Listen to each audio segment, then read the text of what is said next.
Muchas bendiciones en el Señor. Qué bueno que nos encontramos nuevamente en este espacio. Fórmate y vive la fe. Me encanta en sobremanera poder contar siempre con el apoyo de la palabra de Dios. Tener en este momento el Evangelio de Mateo que nos ha acompañado durante todo este año, año litúrgico, este tiempo ordinario, y que ya vamos llegando al final. Nos encontramos en el capítulo 25 y en el 25 del 1 al 13, aquí hay un texto hermosísimo, conocido como el texto de las 10 jóvenes o de las 10 doncellas. Unas 5 eran sensatas y otras 5 eran necias. Y solamente quiero resaltar la última frase de este evangelio. Por tanto, estén atentos, porque no saben ni el día ni la hora. Jesús nos quiere mantener ignorantes en torno al día y la hora en que viene el novio. Y usted puede preguntarse, pero si saber es tan bueno, a todo el mundo nos gusta saber y buscamos siempre el conocimiento, y Jesús quiere que nosotros también estudiemos, tengamos el conocimiento. ¿Por qué en este momento el Señor nos mantiene en esta ignorancia respecto al día, respecto a la hora en la que el Señor va a venir de nuevo? ¿Por qué Él nos quiere ignorante? Y uno podría decir, pero sería más hermoso si Jesús hubiese dicho, estén listos porque tal día, esa hora, ahí me aparezco de nuevo. Así que ya ustedes saben, confiésense, métanse a la iglesia, vayan a misa, vivan bien con los hermanos, porque ese día, a esa hora, ahí llego yo para recoger la cosecha. Hubiese sido como más bonito, ¿verdad que sí?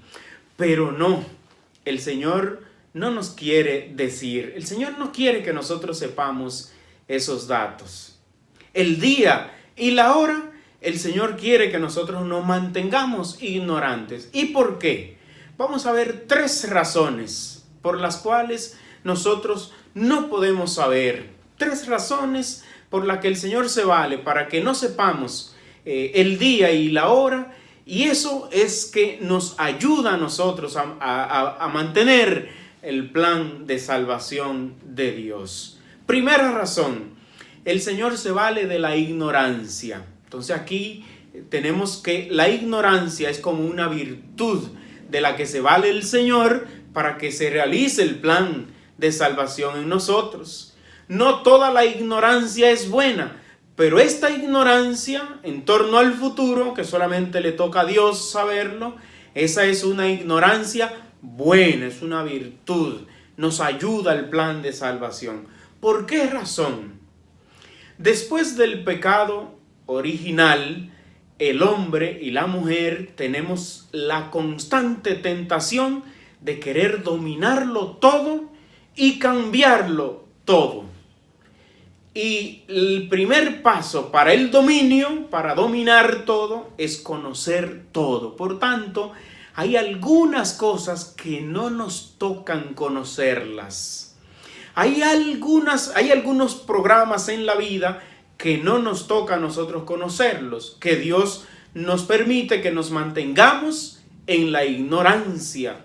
Imagínense que no andemos metidos en el misterio de Dios y que no podamos conocer la grandeza insondable de Dios. Entonces nosotros conoceríamos a Dios perfectamente y también terminaríamos cambiándolo, porque nuestro afán de dominar, el afán de dominar que tiene el ser humano, es precisamente por medio del conocimiento. El que conoce algo a profundidad lo cambia.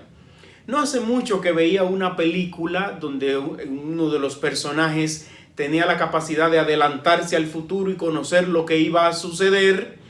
Y entonces cuando este personaje conocía lo que iba a pasar en el futuro, todas sus luchas y sus fuerzas era para hacer que ese futuro, que no era bueno, no se dé de otra manera. Y al final la película termina diciendo, el problema del futuro es que si lo conoces, lo cambias. Si lo conoces, lo cambias. Jesús quiere que nos mantengamos sin el conocimiento del futuro. Y por eso es que hay tantas personas muy deseosos de conocer el futuro. Y por eso se van a la magia, a la brujería y a todo este tipo de cosas que es prohibido por Dios, porque es una idolatría. No, el hombre y la mujer no están hechos para ser el dominio. El Señor es el que tiene la facultad y la calidad para conocer el futuro, y la divina providencia, eso es lo que hace en nosotros. Por tanto, nos mantiene siempre el Señor en la ignorancia. Y la ignorancia nos abre a otra virtud más hermosa, que es la escucha. El que se reconoce ignorante puede escuchar a los demás. El que cree que lo sabe todo normalmente tiene problemas para escuchar a los hermanos, porque cree que lo sabe todo. No, el que se cree ignorante en algún tema es capaz de sentarse y decirle a otro: mira, explícame, me considero ignorante. La historia de la filosofía reconoce a Sócrates como el hombre más sabio. Y en una ocasión cuenta la filosofía que Sócrates se fue allí al oráculo de Delfos, y entonces ve que el oráculo lo declara como el hombre más sabio en la humanidad. Y Sócrates empezó a preguntarse: ¿pero cómo es posible que yo sea el más sabio si hay tantas cosas que no lo sé? Y después descubre: es el más sabio porque ha sido el único hombre capaz de reconocer que es ignorante en muchísimos temas. Es capaz de reconocer. Entonces, el que se reconoce ignorante es un sabio ante Dios, no es un arrogante, no es una persona que vive avasallando, no, es una persona que es capaz de ser humilde, es capaz de sentarse, es capaz de escuchar a los demás. Entonces, por eso el Señor no permite, una razón, ¿verdad?, según esta interpretación. Segunda razón es porque el Señor nos quiere a nosotros no como dueños, sino como administradores. ¿Cuál es la diferencia? El dueño es el que llega, se aparece cuando quiere, a ajustar cuentas, a señalar, a juzgar, a decir: mire, quítenle a ese, es lo que tiene, y dénselo a otro. Ese es el dueño. Ahora bien, el administrador es el que sabe que tiene que ser responsable, porque en cualquier momento llega el dueño. Si nos acordamos de otra parábola bíblica, de este viñador que contrató jornaleros a las 8, a la media mañana, al mediodía, a media tarde y en la tardecita, y al final dijo: denle un denario a cada uno.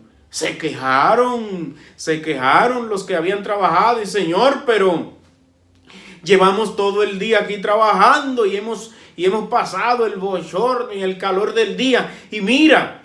Y la respuesta de este que tenía pensamiento de dueño, la respuesta fue: y yo no tengo libertad para hacer lo que yo quiera en mis asuntos. Entonces los dueños siempre buscan la libertad, hacer lo que quiera porque yo soy el dueño. Sin embargo, los administradores saben que no están ahí para siempre, saben que su trabajo tiene un límite. ¿Y cuál es el límite? Cuando venga el dueño, el administrador sabe que tiene un límite y sabe que tiene que ser responsable. Por tanto, Dios nos quiere a nosotros como administradores, no como dueño, porque el dueño es Dios. El administrador, al conocer los límites, le da el valor al trabajo y a lo que está haciendo. Le da valor a la cosa.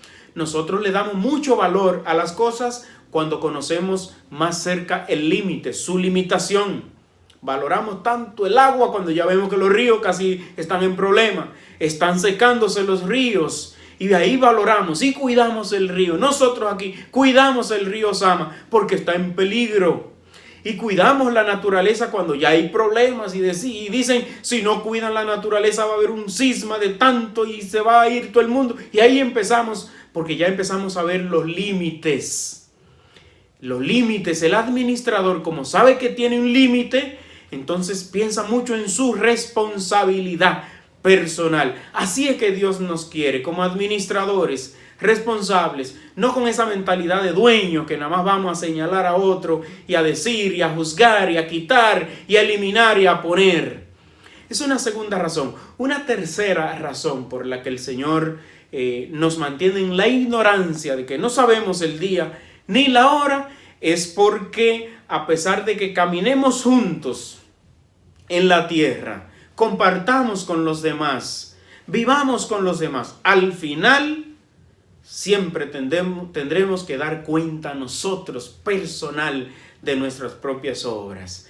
Las 5 jóvenes necias que dennos de su aceite. No, al final cada quien tenemos la libertad, pero al final cada uno va a dar cuenta de sus actos. Al final soy yo, al final eres tú el que va a dar cuenta de tus actos. Pues esas 3 razones, no sabemos el día ni la hora, no lo sabemos. Incluso el día y la hora en el que tú vas a morir, eso tú no lo sabes, ni te toca a ti saberlo. Aunque sea una tentación siempre del ser humano, no te toca saber el día ni la hora. Imagínate que a ti te habían dicho, tú vas a durar 50 años, solamente eso. Mientras te faltan 49, tú estás muy tranquilo. Está tranquilito, pero cuando ya te faltan 20, cuando ya cumples 30, entonces la cosa viene en cuenta regresiva. Y entonces ya tú empiezas a calcular tus años diferentes. Te das cuenta que no cumpliste 30 años. Te das cuenta que gastaste 30 de lo que te tocaban, que ya nada más te quedan 20. Entonces, no, esa no es la lógica de Dios. No es esa. Nosotros los seres humanos sí queremos controlar, porque el conocimiento, el conocer nos da poder para controlar todo. Pero hay cosas que no nos tocan a nosotros controlarlas, que es la fe la que nos hace abandonarnos y lanzarnos y vivir según Dios. Y vivir según Dios. Hermanos, demos muchas gracias a Dios por cada momento de nuestra vida. En este momento yo doy muchas gracias a Dios. Ya hoy llevo 8 días aquí en cuarentena por causa del COVID-19 y han sido 8 días para estar con el Señor de manera diferente, sin salir mucho de esta habitación, para estar aquí con Dios, orando mucho, y sé que hay muchas personas orando por mí y sé que tú te vas a unir a orar por mí, a orar por todas las personas que tienen el COVID-19, como es mi caso ahora. Pues le doy muchas gracias a Dios porque estoy con el Señor. Estoy leyendo la palabra de Dios, estoy estudiando, estoy viviendo esta tranquilidad que me ha regalado, una gracia que me ha regalado, ¿verdad? La tranquilidad de estar aquí, fruto de la cuarentena. Pues le doy muchas gracias a Dios. El padre Kentenis decía, cuando se te cierra una puerta, se te abren muchas. Y hay que estar atento y con los ojos abiertos para ver cuáles son las puertas que se nos abren. Pidamos a Dios, pidamos a Él que nos ayude a estar siempre en vela, a estar ahí preocupado, atento, porque no sabemos ni el día ni la hora. Y oremos por todos los enfermos, por mi salud personal y por todas las hermanas, los hermanos que están sufriendo asimismo también la enfermedad del COVID-19. Que el Señor te bendiga, que el Señor te acompañe siempre y te mantenga en esa paz que da Dios. En el nombre del Padre y del Hijo y del Espíritu Santo. Amén.